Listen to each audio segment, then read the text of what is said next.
Estamos de volta com o Roda Viva Pernambuco. Hoje no centro do Roda Viva, o presidente da Fundação Joaquim Nabuco, Alfredo Bertini, abraçando a você que está em Caruaru, nos assistindo no canal 31, em Garanhuns, no canal 25, em Vitória de Santo Antão, no canal 25, em todas as retransmissoras da TV Nova Nordeste, também pela rede social, no www.tvnova.tv.br, no Facebook, / TV Nova Nordeste, você também pode acompanhar a gente ao vivo na rede social.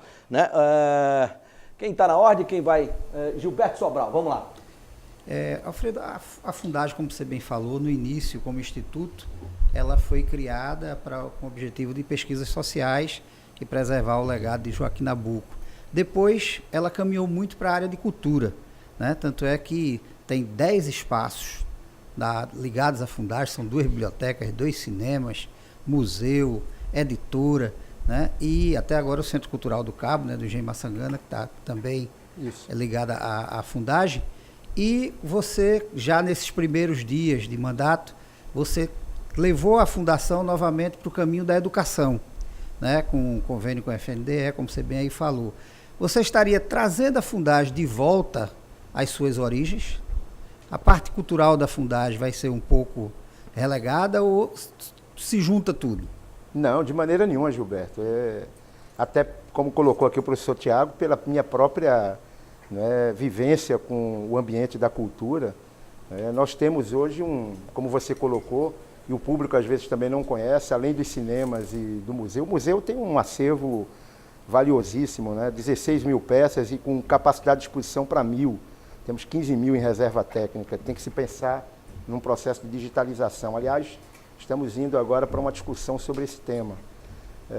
Além de galerias, editora, biblioteca, uma biblioteca com obras raras, são 4 mil obras raras, 125 mil livros, um acervo também de cordel, de vinil, que alguns já digitalizados, em síntese, um arcabouço cultural extremamente significativo que dá uma relevância, dá um empoderamento, usando uma linguagem muito grande à Fundação, e uma responsabilidade tão grande quanto. Portanto, não há nenhuma despreocupação ou retirada de foco da questão cultural. Pelo contrário, hoje mesmo fizemos uma reunião de diretoria e a área de cultura está direcionada para algumas retomadas, como a da editora.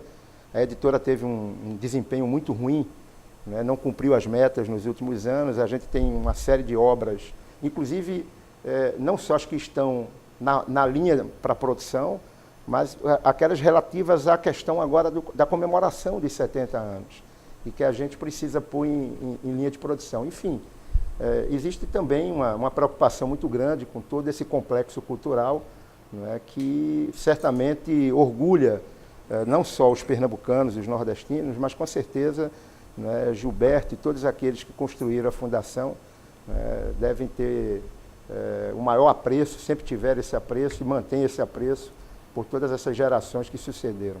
Então, na verdade, você está ampliando mais. Com certeza. Nós vamos dar uma dimensão diferente ao CANE, como escola técnica. A biblioteca, a gente está recebendo alguns acervos de Joaquim, a gente fez referência a Joaquim Nabuco, as últimas peças e documentos que estavam com a família foram doadas agora. Esperamos que até o dia 19 de agosto, que é a data que se comemora os 170 anos de Joaquim Nabuco, a gente possa dar uma divulgação maior desse legado de Joaquim também no acervo cultural nosso. Gabriel, editor do Diário de Pernambuco. Bertini, para quem não sabe, você assumiu a Fundagem agora já no curso do mandato, quer dizer, do recente mandato, do presidente Jair Bolsonaro. E me chama a atenção algumas declarações, alguns pontos de vista do presidente sobre algumas áreas que estão, de certa forma, relacionadas à Fundagem, Por exemplo, na questão da pesquisa econômica, ontem ou hoje, o presidente declarou que os índices apurados pelo IBGE sobre desemprego são falsos, que os técnicos não estariam corretamente colhendo os índices de desemprego. Na questão histórica, que a Fundagem mexe com isso também, recentemente ele disse que ele comemora o golpe de 64 e diz que nazismo foi de esquerda, esse tipo de coisa. E na questão da educação, para o presidente, parte dos professores é de doutrinadores de esquerda que devem ser fiscalizados e denunciados. Né? Primeiro, eu queria saber se você concorda com esse ponto de vista, e se não, que tipo de liberdade você vai ter para tocar os projetos, para gerir a Fundagem, né? Não, temos total sintonia. Não há discordância absolutamente nada. O presidente fez comentários com relação aos índices como um observador e, naturalmente, nada tem a ver com a questão dos indicadores que a gente desenvolve ou pretende desenvolver aqui. Entendeu? Esse questionamento de metodologias, Gabriel, com relação a índices, às vezes, é preciso realmente você repensar alguns índices. Não convém aqui a gente entrar nesse mérito de...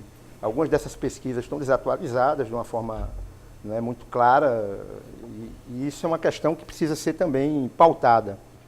Não vou entrar no mérito dos indicadores, porque não estou acompanhando de perto a metodologia, entendeu? Mas que a gente percebe que algumas coisas precisam ser, de fato, atualizadas.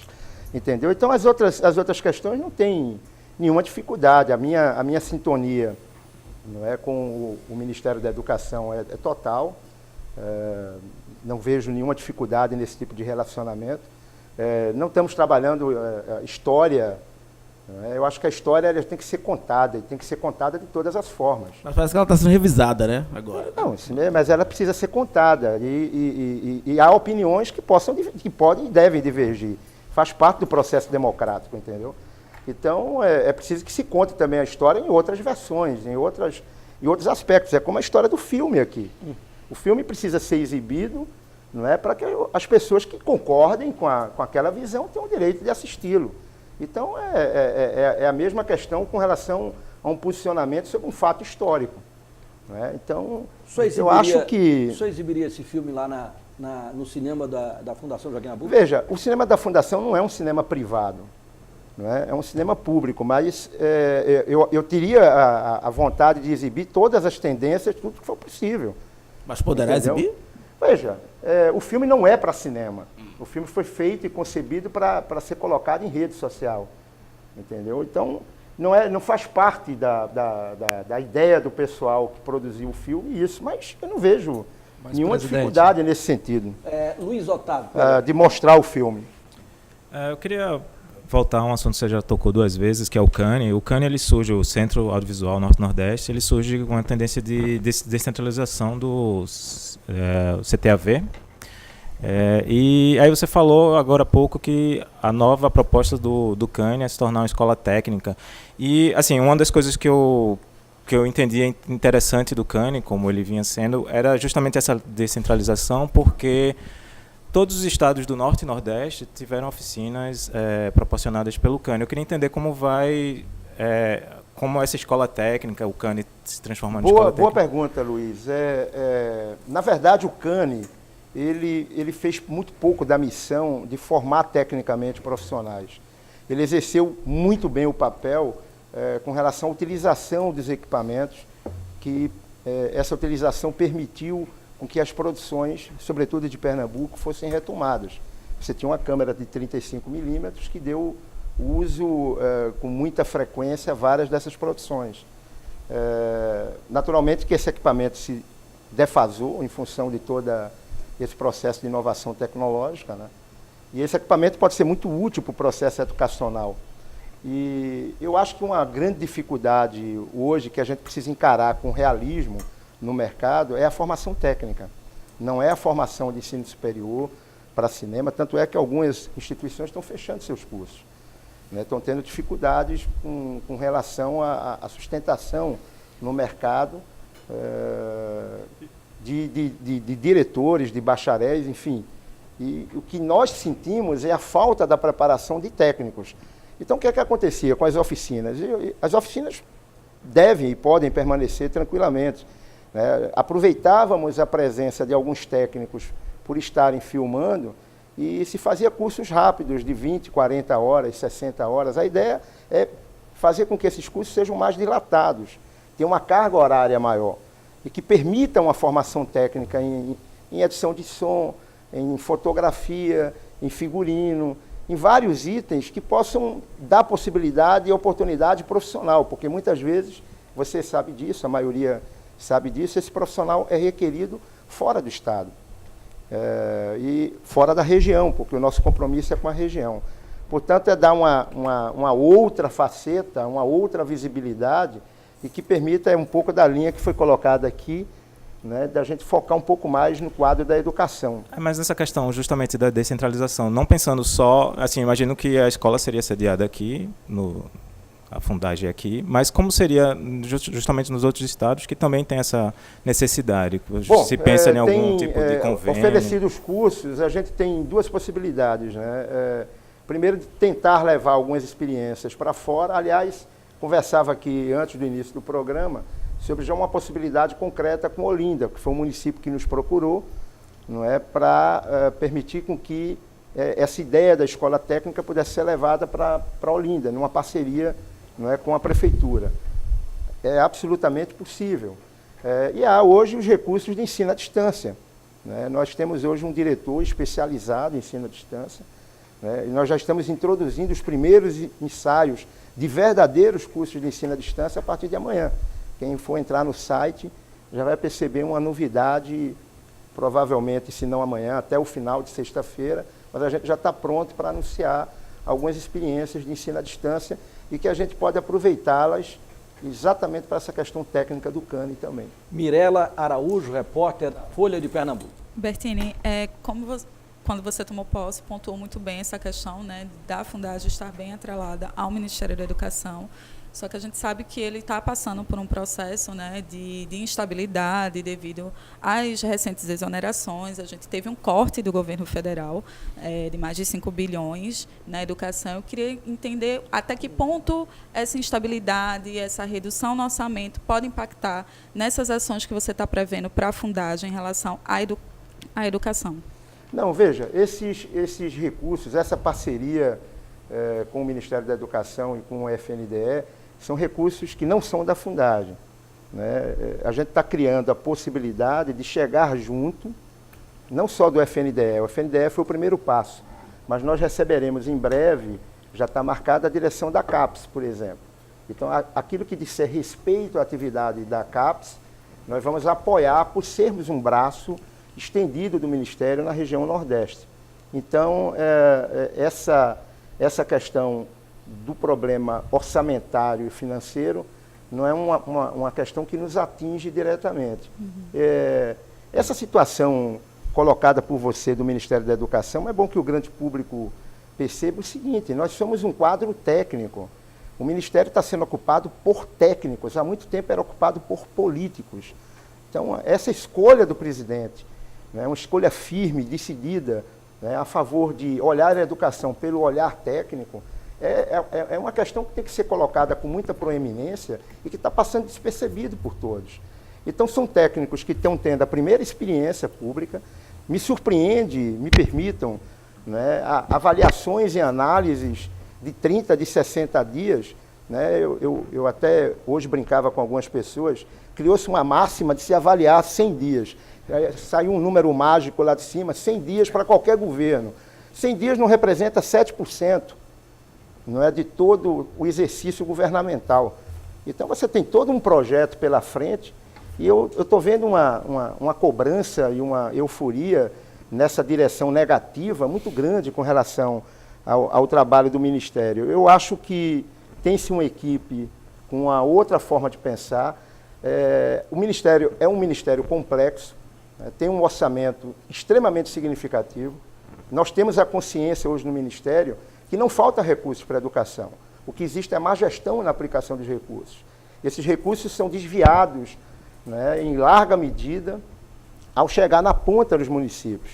Existem pesquisas que comprovam isso claramente. O que isso não podia acontecer é o seguinte, a manutenção, por exemplo, de situações, eu vou dar exemplo aqui, né, de consultores e de prestadores de serviços que estão desde o governo Sarney. Né, e que, na hora que você corta esses privilégios e toma medidas realmente duras, é uma reação natural, porque é um processo que tem uma complexidade muito grande. Então, é muito fácil a crítica, é uma área complexa, é diária.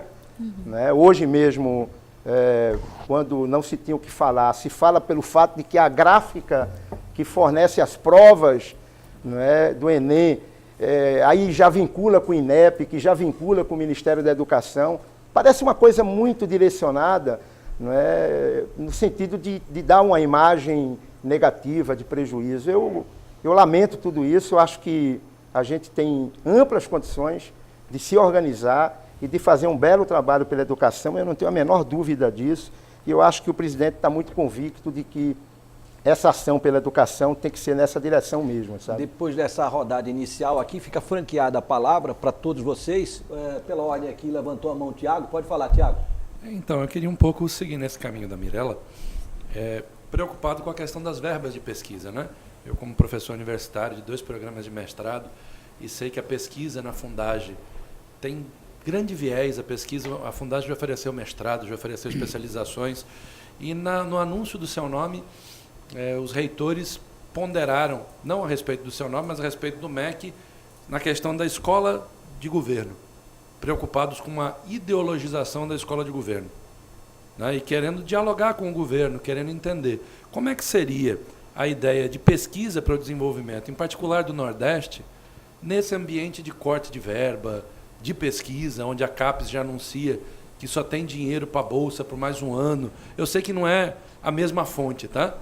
Mas a ideia, isso um pouco que o Gabriel falou, a ideia apresentada pelo governo não me parece ter sido de investimento em pesquisa. O que a Fundagem poderia oferecer de novo? Como é que ela fortaleceria esses programas de mestrado, de especialização, e como é que ela colaboraria para esse debate da formação intelectual, né, que a Fundagem sempre fez? Como é que ela poderia prosseguir nisso, nesse desenho? E, por último, presidente, essa preocupação do MEC, eu torço muito pelo ministro, mas o ministro foi sabotado por dentro do próprio governo, indicado por Olavo de Carvalho e criticado por Olavo de Carvalho, de público, de rede social. É claro que não interessa a ninguém no Brasil a instabilidade política, mas o governo também não pode gerar instabilidade política para si mesmo, porque afeta a confiança de todo mundo. E realizou 15 exonerações importantes em 3 meses, né? O Ministério. Né? Pode falar, presidente. Bom, a primeira pergunta que você me fez foi com relação à questão das verbas de pesquisa, né? Eu posso falar pela Fundagem, eu não me sinto à vontade de falar com relação, até porque verba de pesquisa também não é só do Ministério da Educação. Sim. Isso passa pelo CNPq, pela Ciência e Tecnologia, enfim. Mas com relação à Fundagem, o que eu tenho direcionado, Tiago, nós precisamos focar. Eu acho que o grande princípio de gestão e diante de ambiente, qualquer que seja o ambiente de recursos, inclusive num quadro de cortes, eu não vou dizer de escassez, porque os recursos têm um significado enorme, porque 3,6% do PIB é uma boa dotação. Mas precisamos focar, a gente precisa ter prioridades. Há uma dispersão, porque se criou no ambiente da Fundagem, de alguns órgãos que são institutos governamentais. Essa que é a questão. Nós não somos universidade. As universidades têm a liberdade, e o termo da universalização é muito claro nesse sentido. Não é? Nós temos também que ter as nossas prioridades, que são as prioridades governamentais. Não é? A Fundação é um órgão do governo e do Ministério da Educação. Portanto, tem que ter a prioridade do governo e a prioridade do Ministério da Educação acima das prioridades pessoais de pesquisa. Uhum. Então, a gente precisa dar um foco. E qual é o foco que já foi colocado? A questão do semiárido, a questão da educação e, no caso do ensino, a questão da gestão no sentido de treinar aquelas pessoas que têm a responsabilidade de gerir os recursos da educação, sobretudo. Então, isso é foco. Isso é prioridade. E aí entra os mestrados e especializações, sim, presidente? O que a gente precisa é adequar, tá certo, a própria política do MEC e a própria política do governo. É diferente. Eu tenho assim uma visão que a gente está discutindo isso internamente, Tiago, e que também a gente não pode ser competitivo, oferecer cursos que são oferecidos pelo mercado, vamos chamar assim, público, das instituições federais de ensino, as universidades federais e as próprias instituições privadas, que já têm essa missão. Então, a gente pode buscar alternativas complementares que dê esse sentido de escola de governo, em primeiro lugar, não é? E com essa questão voltada para o desenvolvimento regional. A outra questão que você me colocou, né, a gente sabe de todas essas dificuldades que foram colocadas, às vezes potencializada por razões que não convém colocar aqui, mas a gente vê que tem um interesse muito grande por trás da questão educacional e por conta do fato de que estamos quebrando iniciativas que perduravam por décadas dentro do Ministério, isso quebra interesses, né? Então, isso são decisões difíceis, né? E sabíamos que essas decisões difíceis precisavam ser tomadas, precisam ainda ser tomadas, e isso gera discórdia, gera descontentamento. Eu acho que a firmeza do presidente e a segurança do ministro em apostar, não é, tranquilamente de que é preciso levar adiante esse projeto, vale a pena. Eu acho que é por aí. Ângelo Castelo Branco deixa a pergunta para a gente vai para o intervalo depois da tua pergunta e responde na volta. Então, a questão, o embate ideológico no Brasil é tão grande, e sempre foi assim, que chegam a dizer que no Brasil até o passado é incerto, porque a gente não consegue exatamente uma definição do que foi 64, do que foi 79, do que foi 45. Quer dizer, é tudo muito nebuloso, porque cada episódio político no Brasil é interpretado de acordo com as conveniências ideológicas de seus intérpretes. Por isso que eu acho que essa frase ela faz algum sentido. Mas, enfim, quando a direita assume, a esquerda dança. Quando a esquerda assume, a direita dança. Isso é assim. Em 64, a direita assumiu, a esquerda caiu. Depois veio uma outra rodada e tal, Fernando Henrique, Lula e tal, deu no que deu e tal, enfim. E agora estamos novamente com a direita no poder e a esquerda fora do poder. O Instituto, a Fundação Joaquim Nabuco é uma instituição extremamente politizada. A gente sabe disso pelos jornais, pelas manifestações de seus técnicos, de seus diretores e tal. Você está tendo alguma dificuldade para lidar com o pessoal da Fundação Joaquim Nabuco, sendo você o representante dessa nova tendência da direita brasileira? Daqui a pouquinho, depois do intervalo, o presidente da Fundagem, Alfredo Bertini, responde, né, a pergunta do jornalista Ângelo Castelo Branco. Já já a gente volta.